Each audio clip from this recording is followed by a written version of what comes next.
Hello. Happy Kansas Day. Yeah? No? No cheers? No? Okay. Yeah, okay, good. Okay. All right, I'm Ty Edwards, history professor and director of the Kansas Studies Institute, and today we are welcoming Dr. Eric Anderson, professor of Indigenous and American Indian Studies at Haskell Indian Nations University, here to speak to us about diversity and complexity in Indian Kansas. Dr. Anderson was born in Wichita. He's a member of Citizen Band Potawatomi Nation. He also is a former JCCC adjunct professor. Yes, we were counting it up. He's taught at 5 different institutions in the state of Kansas.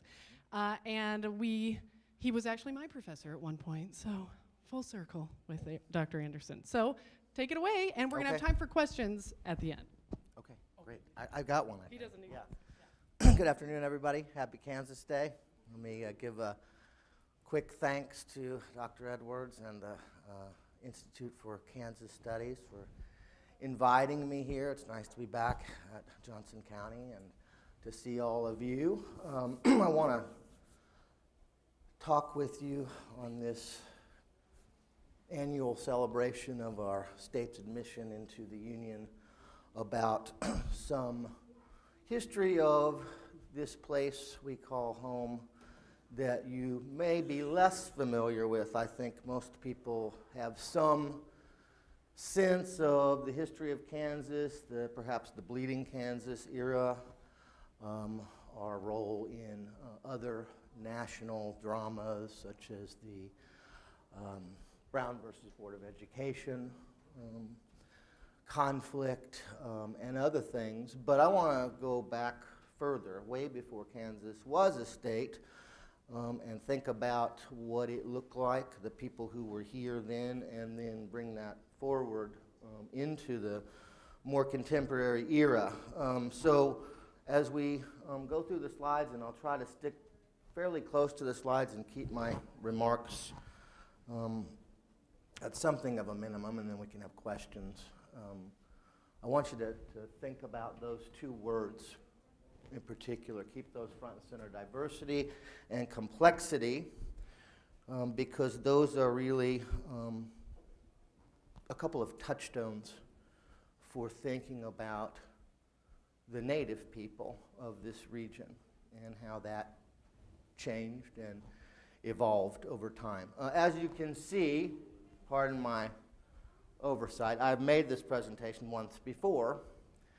It's been a while, so hopefully it'll be even better this time. But I neglected to change that. You know, historians are always stuck in the past, so forgive that oversight. But, you know, diversity, a lot of different diverse native people have lived here in Kansas over the years. And complexity, I want you to think about what that means, because oftentimes throughout sort of the history of thinking about native peoples, they've often been consigned to a judgment that they were less than complex, that they were simple people, that they were perhaps primitive people, or even more pejorative words being used about them, savage and that sort of thing. But complexity, all the things that makes a society complex, religion, art, politics, law, architecture, public works, on and on, these kinds of things. So let's begin by looking at Kansas as a crossroads of native people. And Kansas has always been a crossroads, always been a place that different folks have traveled through, and some have stayed and certainly made a great impact both in the state, regionally, and also nationally.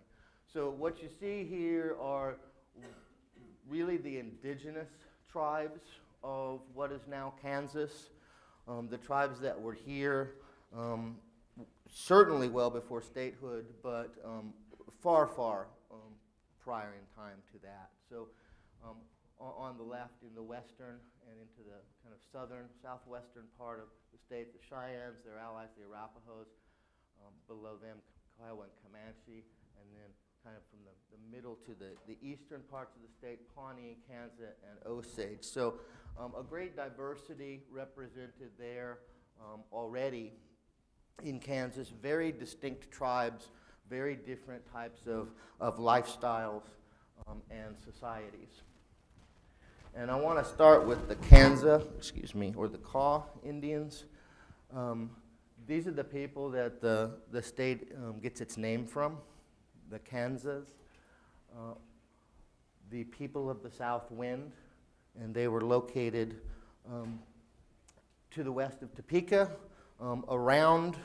particularly around what's today Council Grove, Kansas, but a much larger area. They were eventually whittled down to a reserve around Council Grove, and Council Grove itself gets the name from Indian councils meeting there and also treaties being signed with the United States.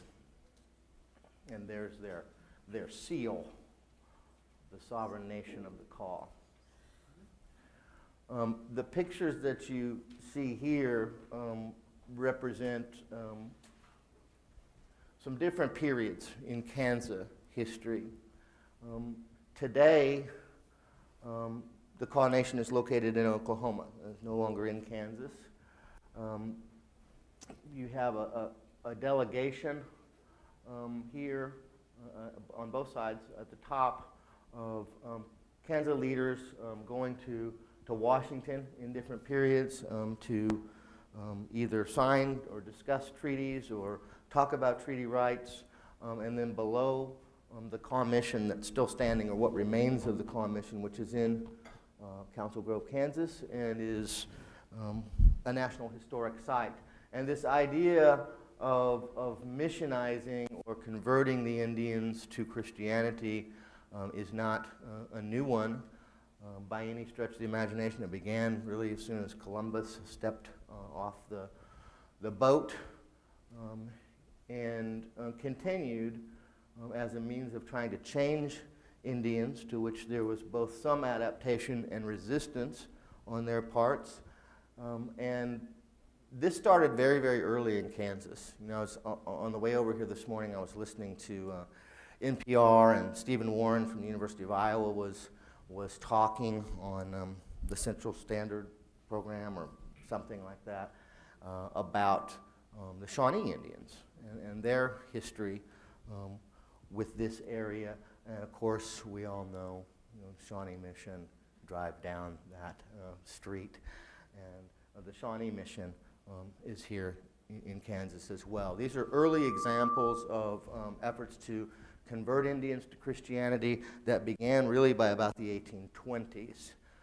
The Kaw Mission, I believe, is 1837, if memory serves, somewhere in that area. So well before it became a state, you had outsiders coming here in an attempt to foster change, fundamental change among Indians. And in the pictures at the top, you see a kind of a combination of traditional attire and regalia worn by these delegates, and other things, including medals given by presidents and governors and so forth in their deliberations and negotiations with this tribe, and that's true of others too. And I want to be very clear too that the idea of sending delegates is indicative of the fact that these, in fact, are nations. You saw that seal a moment ago of the Kansas, the Kaw Nation, my tribe, is Citizen Potawatomi Nation. We had the status of sovereign, independent, autonomous, self-determining nations well before the arrival of outsiders. Next, looking at the Osage, the Osages are a particularly interesting group because we may not think of native peoples as, I guess, imperial, having an empire. In fact, I think probably most people regard Indians as much the same as being nomadic, as being kind of roving bands, small groups, hunting the buffalo and other big game. And of course, as we'll learn through this PowerPoint, or maybe some of you already know, there's a great diversity there as well, with groups doing both nomadic hunting and agriculture, being fixed villagers, The Osage have a vast empire, and it says western Missouri through Kansas and into Oklahoma, but it's really more than that. I mean, you can see into Arkansas, Louisiana, and even what's today Texas. So this is a vast ranging territory that the Osage managed with a very centralized kind of government and commanding tribute from other tribes. The Osages were recognized very early by American leaders, including Thomas Jefferson, as being exceedingly powerful and a force to contend with as the Louisiana Territory, or Louisiana Purchase, excuse me, and other additions to the United States territory came into the picture. And again, another map there. So a couple of different views of the Osage, and you see the seal of their nation there as well. A couple of pictures, one an actual photograph, again,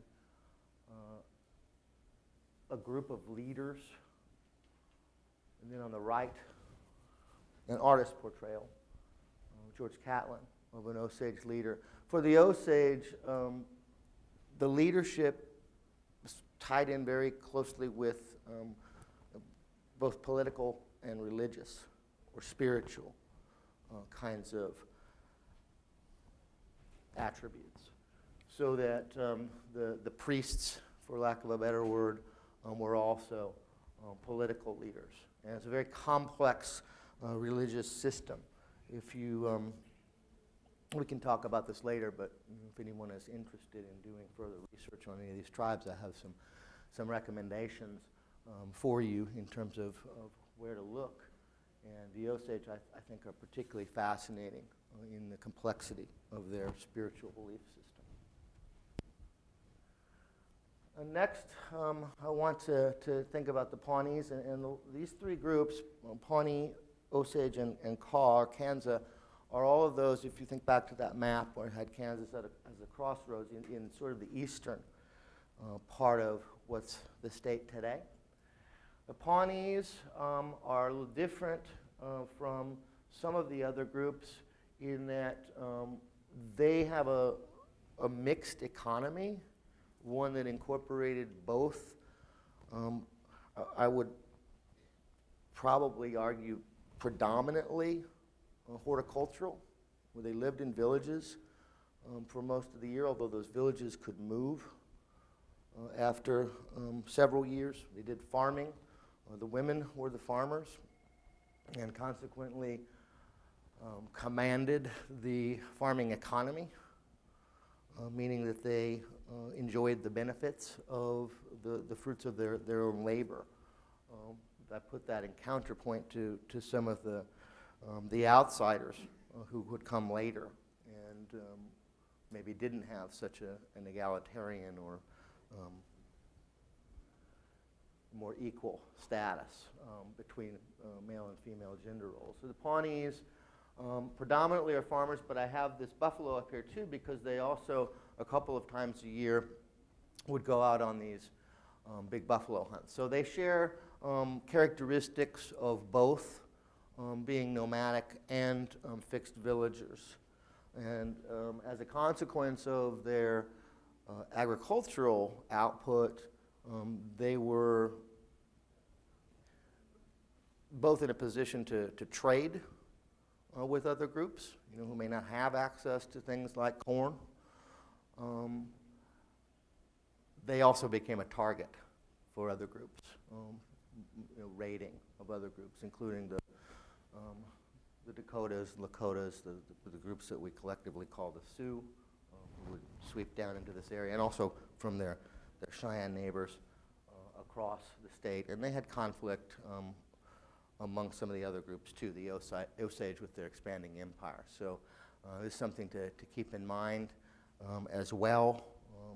We don't want to over-idealize Native peoples because there was a great deal of conflict that existed in a place like Kansas, or what predates Kansas, well before the arrival of any outsiders.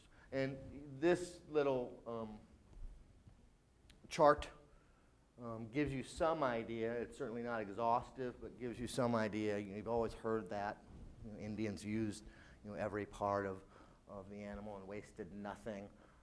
You get a good sense of how the buffalo could be put to use in all of these different ways. And on that thought of not over-idealizing our native heritage here in the state, this isn't out of some proto-environmentalist stance. These are people living very close to the land and to each other, and it just didn't make any sense to waste anything. You put everything to use. You might think of some of our non-native forebears here in the state as well, who practiced many of those same kinds of economical usage of everything. And then I really like this painting here, George Catlin with the buffalo and the warriors, the hunters sneaking up on them disguised as wolves. The Pawnees have an equally complex religious or spiritual system to any group that you might encounter in native Kansas or elsewhere for that matter. And the Pawnees range beyond Kansas as well, particularly up into Nebraska and the Platte River area. But the Pawnees saw themselves as being descendants of the stars, saw themselves as star people. They had a hierarchical society according to which stars a certain family was descended from. So certain stars were seen as more predominant than others. As you might know, the North Star, the Morning Star, things like that. So if you were a descendant of one of those, you were kind of, more at the top of a vaguely pyramidal structure in their society. And they arranged their villages according to the night sky.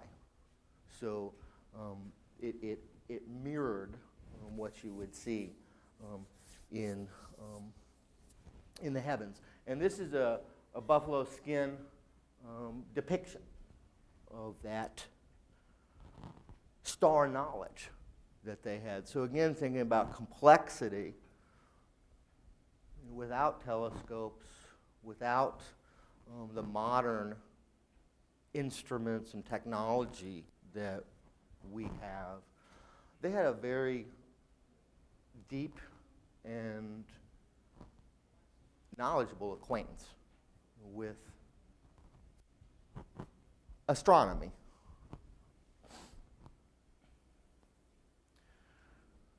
I want to turn next to we've kind of moved along the eastern half of what's today Kansas, and then kind of to the middle part of what's today the state with the Pawnees, and now we're thinking back to that map, moving over to the northwest part of Kansas, principally.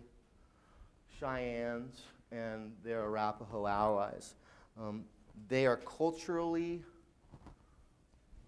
linked through political means, but also somewhat culturally similar in their belief systems.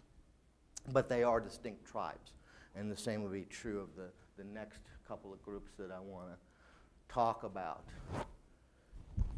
So the Cheyennes were ranging principally across the north and central plains, and that extends much further north than Kansas. It's really the southern division. They're in two major divisions that were living in Kansas. And they are nomadic peoples, living in small bands of perhaps 20 to 60 people during most of the year, and then coming together a few times a year in large groups. That includes both their northern and southern divisions. So when they would come together, the entire tribe, we're talking about several thousands of people, perhaps tens of thousands of people, depending on what time period we're talking about. They are ranging across the plains. Kansas is probably among the southernmost points that they are entering, although there are some accounts of the Cheyennes going further south perhaps to southern Oklahoma or northern Texas today, and certainly out into Colorado to the west. Again, I mentioned the idea of the Pawnees being a target for raiders. They're in fixed villages, after all, so they're not constantly on the move. The Cheyennes and Arapahoes are very kind of pared down, sleek, traveling operation, very mobile, and their warriors very adept at kind of hit and run tactics that they use both against native enemies, such as the Pawnees, and of course against United States settlers and military in other periods. So by the, and I might mention that the Cheyennes in particular began as a group that was agricultural for the most part up in the Minnesota area, and eventually moved out onto the plains as the pressure of eastern settlement by the United States began to push them further out into the middle of the continent.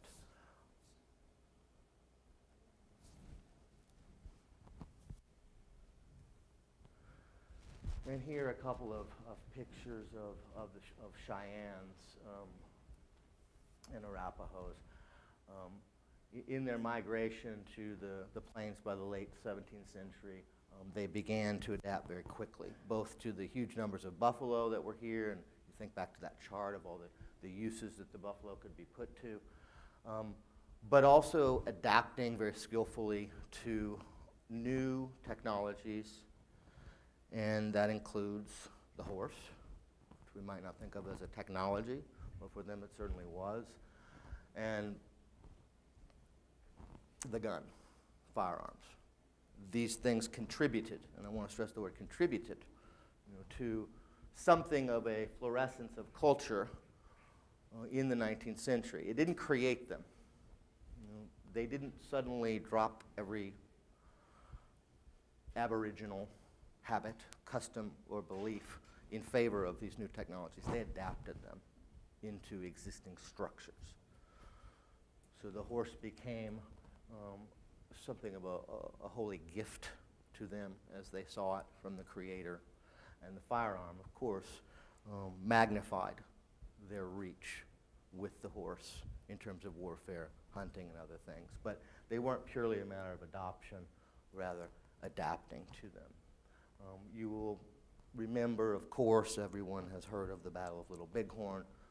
This is one of those pan-Indian movements, multi-tribal movements, where a number of different groups came together and either had been allied or strengthened their alliances in the defeat of the United States Army, led by General George Armstrong Custer on the centennial, eve of the centennial celebration of the United States.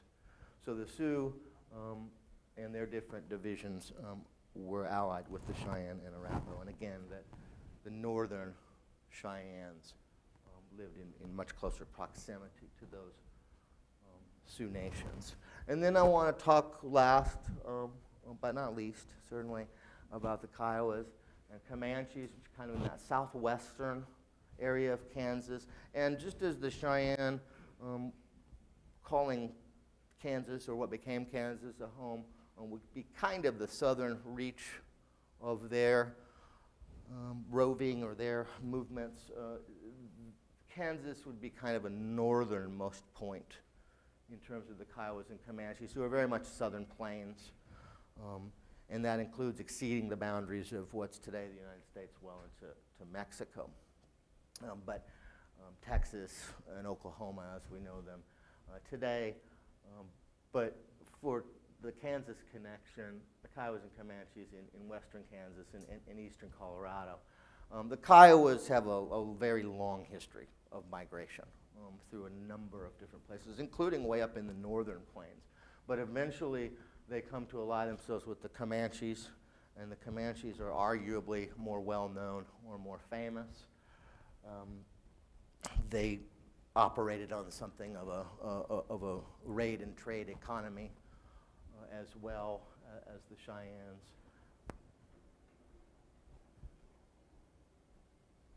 But the Kiowas, to me, are very interesting because they're a very small group, and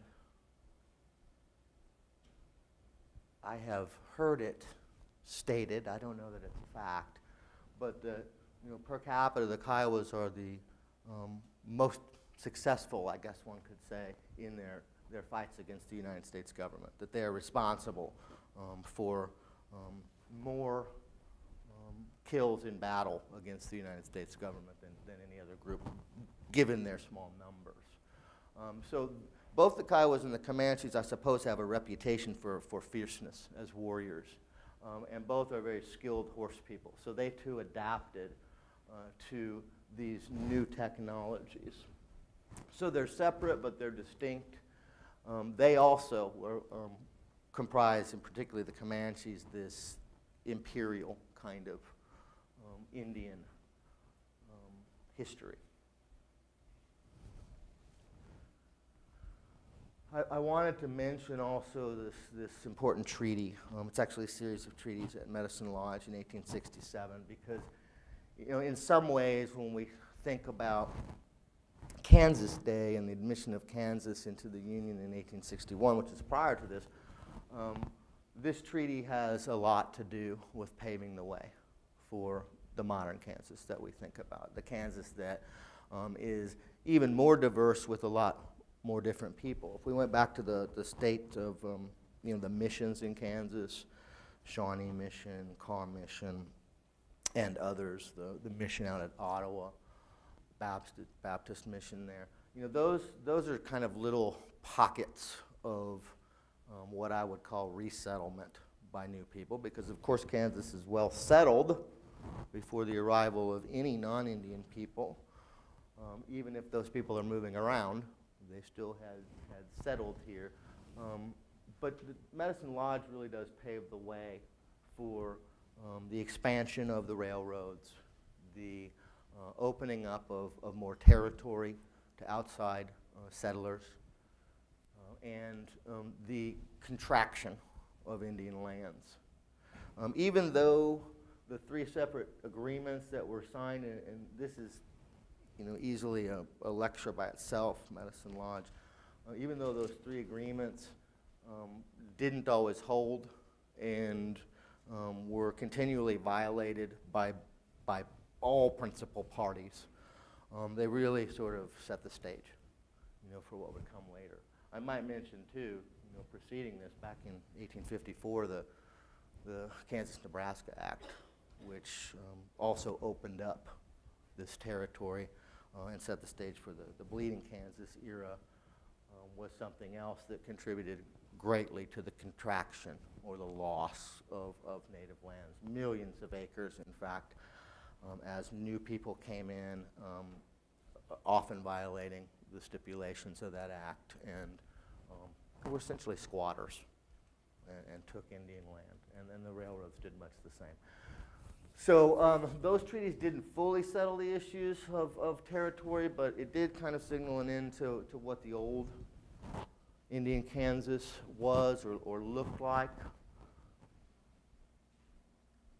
So that, by the middle or the slightly past that, let's say, Civil War era of the 19th century, Indian Kansas looks a whole lot different. And this map is in pretty sharp contrast to the one I showed you before, way back there at the beginning with the 6 or 7 tribes on it. Because you see it divided into all of these little strips of land. And if you look closely, I don't know how well you can see it, but almost none of these groups are the same ones that were on the map I showed you before. They're all different Indian groups. So how did that happen? It's something that was taking place in perhaps the 1840s through 50s or so, maybe a little bit earlier and later on both sides of that, is the transplantation, the removal by one means or another of Indian groups from the east to what would become Kansas, because Kansas was conceived of prior to the Kansas-Nebraska Act as part of a permanent Indian territory that would exist for these tribes. As more and more people swelled the eastern cities, and as industrialization began to boom and the United States expansion became more of a reality, groups are being displaced in waves, and they're moving. We think about the Shawnees, for instance, in kind of subsequent patterns of movement from one place to another. So you do see the Kansa still here, but most of the rest of them are immigrant Indians. They came from somewhere else.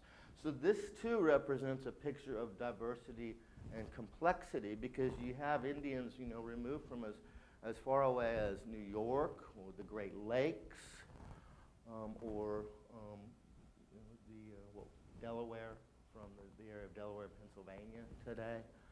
The Kickapoos, who become scattered through all kinds of different areas. The Osage still have a pretty good chunk of Kansas, but it's being whittled down, and eventually even more so than this map depicts. But great diversity here too, even as some of the indigenous tribes disappear. And then I wanted to point to another area of diversity in our state's history.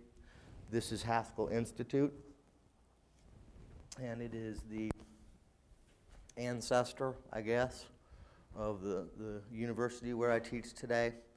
Of course, talking about Haskell could easily consume a lot of my time and yours, and I just want to make a brief allusion to it. But Haskell began as an experiment, I suppose.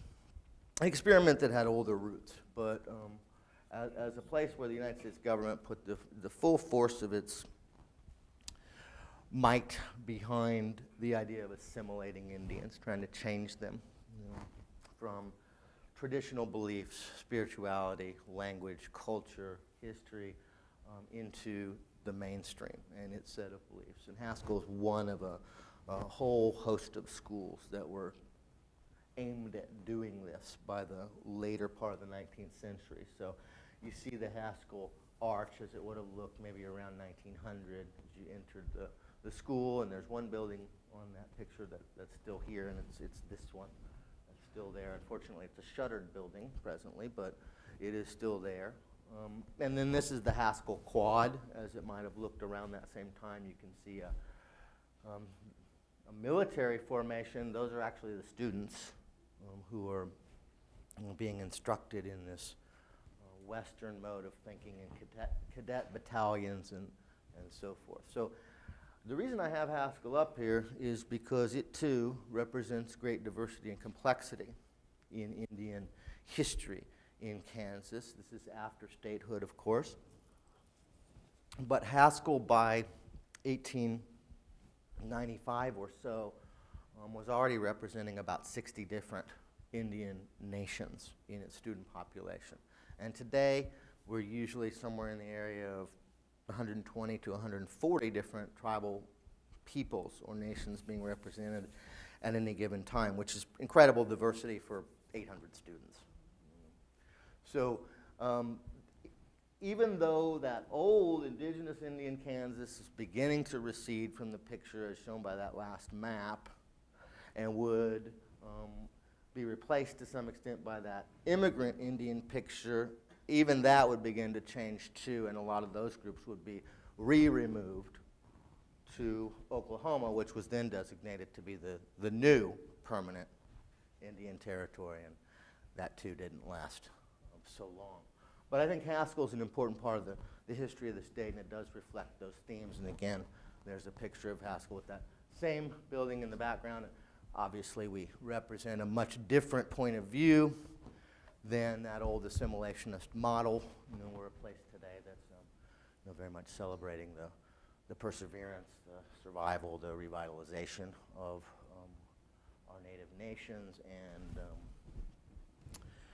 integrating indigenous knowledge and perspective into our curricula across campus. So, and then I'm kind of winding down here, and I think I'm right at about the 30-minute mark. So I was able to keep myself restrained, I guess. This is a historical marker. Perhaps some of you have even seen it. It's down around Bonner Springs.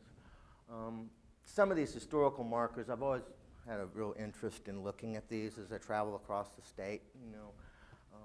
They've updated some of them. They changed the language a little bit to be a little bit more, I don't know what term you want to use, a little bit more empathetic, perhaps. Some of you might think more politically correct. I might say more accurate. So, it's not so accurate that, the United States or its progenitors began with the Pilgrims, and that's kind of an enduring myth. But, it does say Indian nations occupied what's now the United States, and then, it talks a little bit about that history that I've just gone over with you of early efforts to come to Kansas, which were principally done by missionaries who wished to change Indians, treaties being struck, the arrival of immigrant Indians, and most of those are the ones that are mentioned. We have 4 groups of Indians who remain with reservation land in the state of Kansas. Potawatomis, the Prairie Band, who are kind of like my cousins, but a different and distinct group. The Iowas, Sac and Fox, and Kickapoos, all of whom are, relatively speaking, late arrivals to this area. They're not indigenous groups. And so, again, the list you see there are among those immigrant tribes. So winding up, finally, Kansas really has been a diverse and complex place, and I could speak in greater detail to some of that diversity and complexity, but I wanted to give you a picture of maybe some of the history of this place that you're less familiar with. Perhaps some of you are more familiar than others. Because I read an article this morning that talked about, how we should be really proud of our state and the state's history, its role in, being created for the purpose of freedom and other things. And I think that's wonderful. We should be proud of the history of Kansas, but we would do well, certainly not to forget that there's a long history of it before it became a state, a rich history, and one that continues to be enriched. I knew that didn't sound right. Enriched by the presence of all kinds of people, and this diversity and complexity. You see it when you look around this campus, all of the different peoples and different backgrounds of heritage, and you see it too in the continuing presence of Native peoples here. So all of these complex expressions of Native life, add to that vibrancy of this place we call Kansas. So that's all I have, and I would be glad to take some questions from you if you have any. Oh yes, we have a roving mic. Question? I don't need the roving mic, but very good talk. Thank you very much. I have always been fascinated by the number of languages and so on for the different tribes or groups, however you describe it. How did they communicate with one another? And also, when the invaders came from Europe, how did they communicate with the native tribes and groups? Yeah, it's a great question. So I think probably in a number of different ways. Certainly we know among Plains peoples, they had kind of a lingua franca, if you will, a common way to communicate through signs. But I also know of a lot of evidence of living in close proximity, and the fact that members of certain tribes were often taken captive by other tribes and then at some point returned to their own people, or became absorbed in that tribe of which they were captive and remained there. They had the ability to speak more than their own language. There are some remarkable emissaries and diplomats among the natives who, almost from the beginning, even exceeding the history of Kansas, could speak a whole host of languages. When we think about the Comanches, of course, in their proximity to the Spanish borderlands, and the Mexicans who claimed independence after the Spanish presence, speaking Spanish, speaking English as well. That Treaty of Medicine Lodge, it was this whole kind of Tower of Babel of languages, sometimes with the treaty negotiations being done through 4 or 5 languages and several different translators. So I think that there was an ability to adapt pretty quickly, and I guess on the other side of the picture, a number of those missionaries were instrumental in translating things into native languages, so some of them had a command of the native languages too, and I think that probably contributed to it. That all being said, there's a lot of room for error and misunderstanding, both between indigenous peoples and then as new people came in. Others? Please. So she's going to bring the microphone around to you. Let's make a deal. Yeah, I was wondering about the ages of the students at Haskell Institute when it first started, since it was compulsory.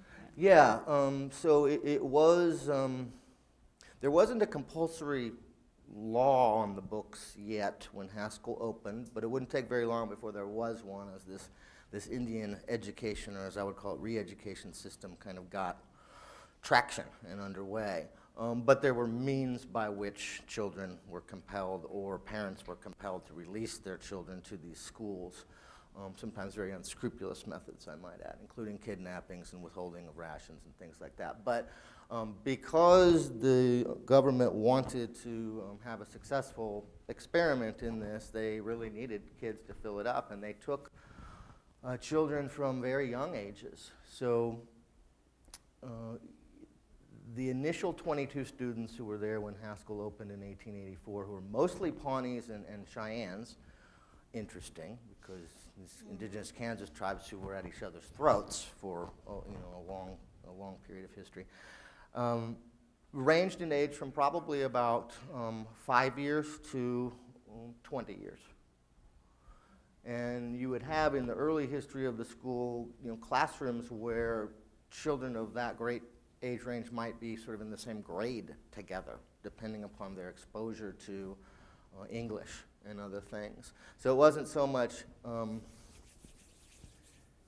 age dependent on what classes you were in, or what. And by the way, this is a very rudimentary education. It's not like it was even a high school. It's more like a grade school kind of.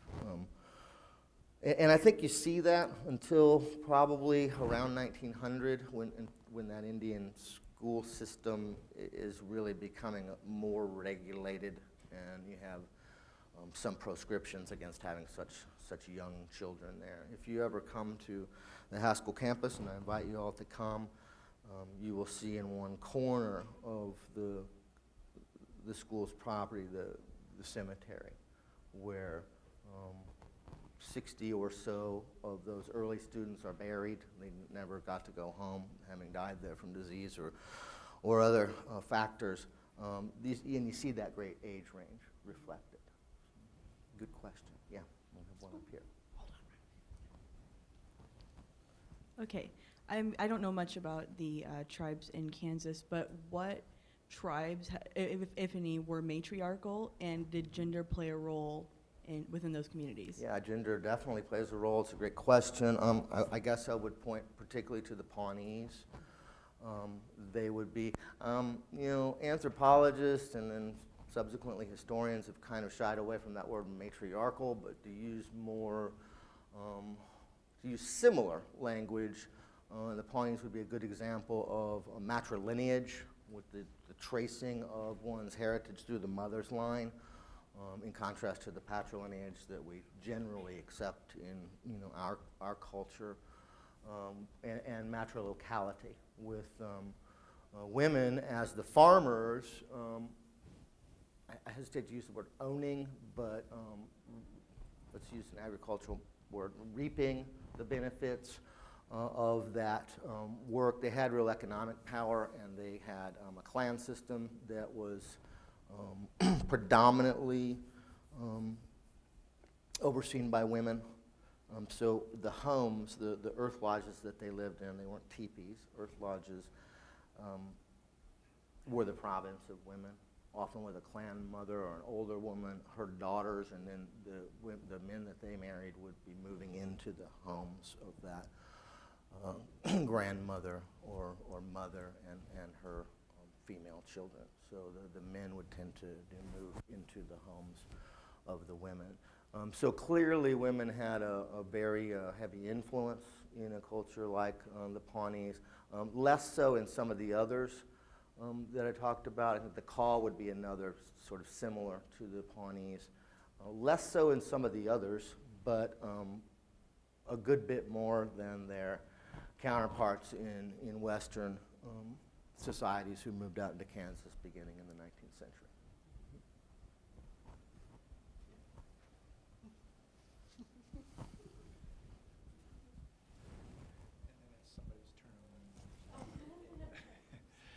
You used the word Imperial and Empire, referring to Osage and Comanche.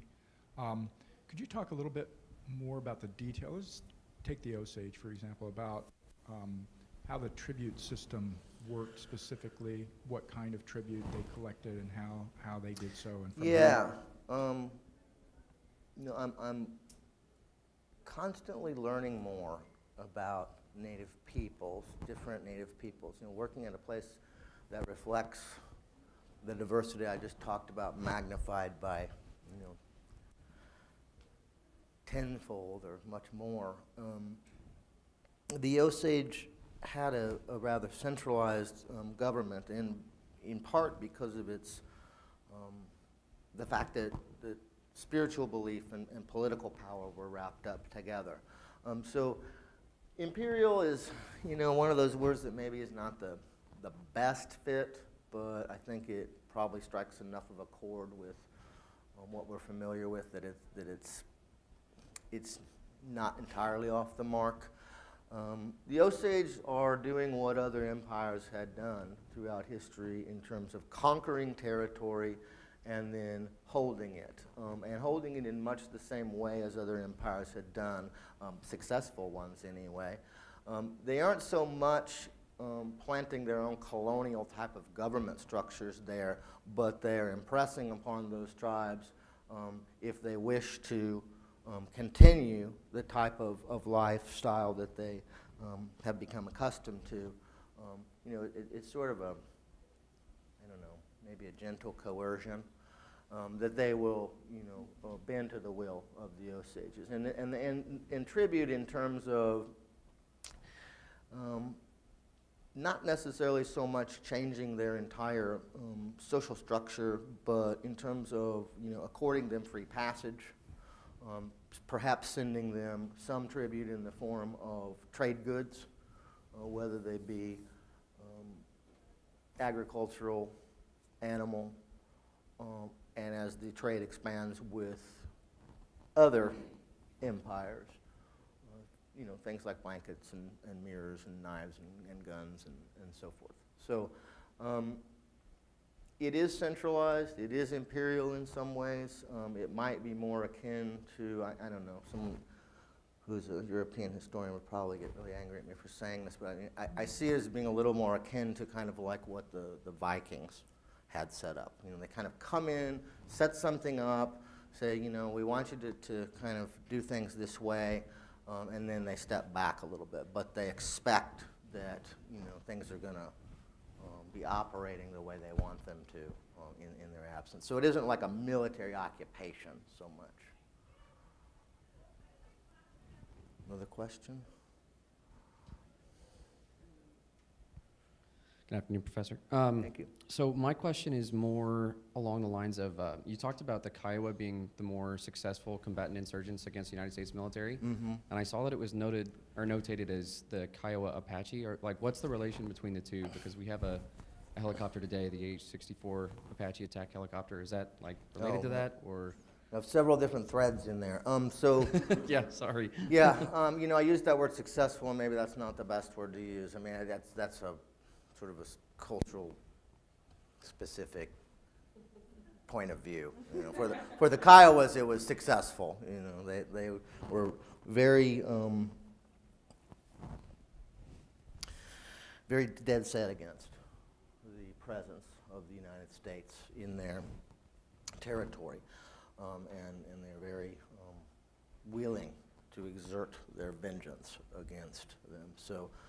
Successful may not have been the best word, but they you know, had perhaps the highest rate of attrition against the United States government and its soldiers.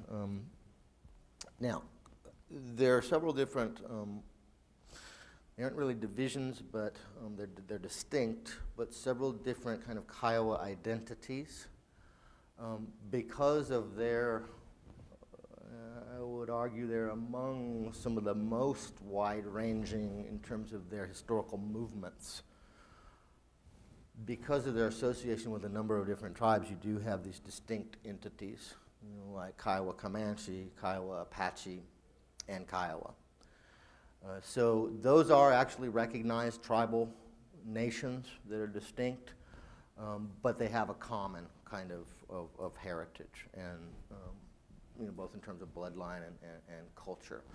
But once they finally kind of settled, if you will, into the southern plains and to some extent the American Southwest, you know, they have these different tribal groupings that are eventually recognized by the United States, which is an issue by itself. And then finally the naming of these weapons of war, you know, after Indian nations.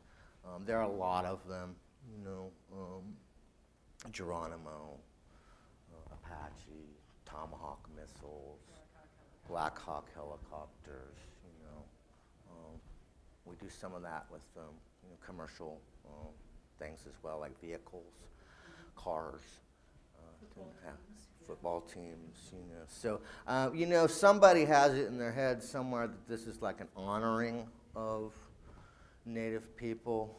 I would say that that's probably a minority view and growing in Indian country, although some people don't see that as, you know, maybe the number one issue they need to be taking up. But and of course that's filtered into the mainstream culture by and large, and there are people who see the, you know, kind of that are being less than an honoring to name things after Indians. But you know, as this series on Vietnam that came out last year, this big long 10-part series, and I have a dim memory of that war. I was pretty young, even though my gray hair may look like I'm older than that. But you know, what the soldiers called the jungles and the areas controlled by the NVA and the Viet Cong Indian country. Mm-hmm. You know, so there's an entrenched kind of point of view of the American military, at least, going back to these earlier conflicts. So hopefully I touched successfully on all of them. And let's do this one as the last question, okay? So we talked about, you mentioned the teepees earlier. Oh, and, right, yeah. There are a lot of, I know, tribes that expanded and migrated and they traveled a lot.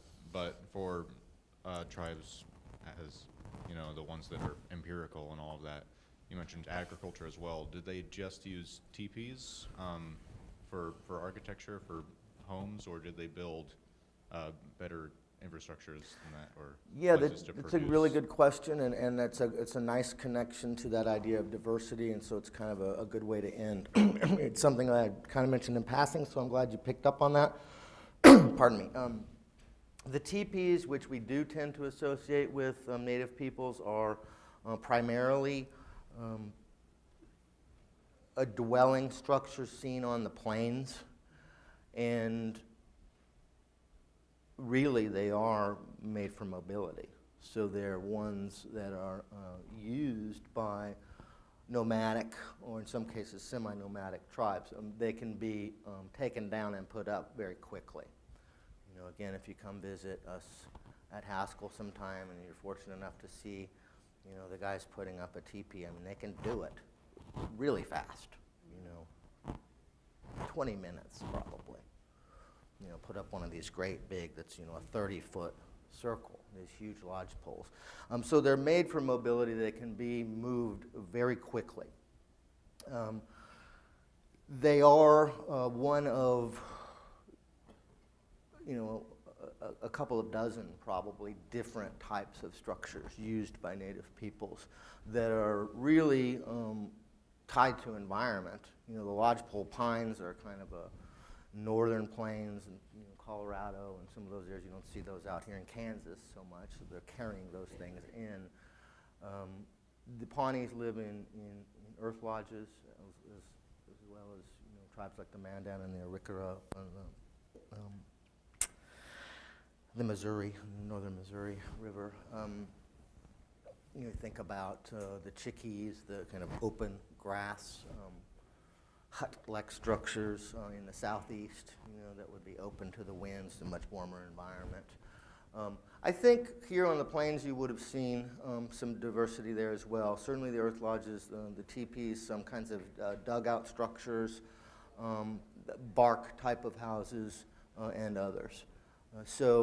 And then maybe a little bit of incorporating some of the materials from newcomers as well as time went on. So that's a great question, because if you just do a quick Google search, you know, Indian dwellings or Indian architecture or something like that, you see a whole bunch of different kinds of homes and dwellings that people live in. You know, from my people, when we started up around the Great Lakes and eventually got moved down here, and then some of us went on to Oklahoma, and we had longhouses, you know, made out of wood that are various size. You know, so a teepee would be totally foreign to us. But yeah, if you watch old movies or things like that, you can get the impression that all Indians live in teepees, and of course they did not. So, thank you very much for your awesome questions. Thank you. And for having And me. yeah, there's free coffee and cookies here too. Yes, If you need sunflower cookies. refreshment. Yes. All right. Thank you, Dr. Anderson.